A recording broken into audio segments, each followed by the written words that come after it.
Okay guys, so I have my grandma here. She's gonna be teaching me how to make stuffing. So go ahead, Grandma.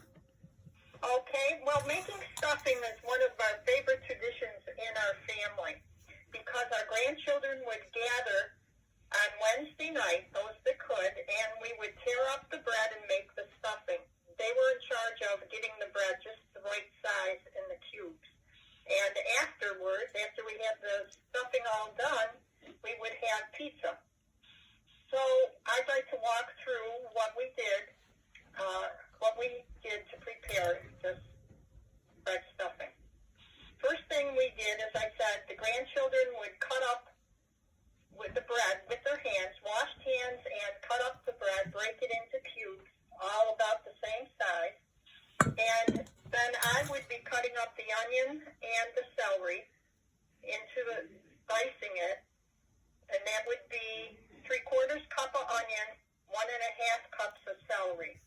And you would put a cup of butter into a frying pan and then do the onion and the celery and cook it till it's soft.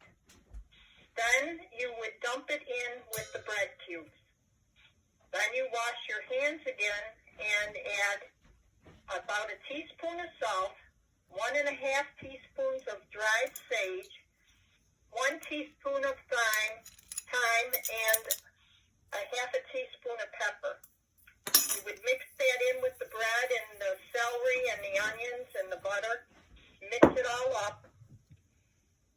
And then you add a secret ingredient, which Molly's great-grandmother used to put into the recipe, poultry seasoning, and you use about a teaspoon of that. Then you, once it's all mixed, then you put it in the refrigerator and keep it till the next day, because you can't stuff the turkey the day before. Any of it that is left over can go into a crock pot. Butter the crock pot, add a little chicken broth, and put that in on low for about 3.5 hours, depending on how much you have left over. And that's the recipe for our stuffing that we've used down through the years.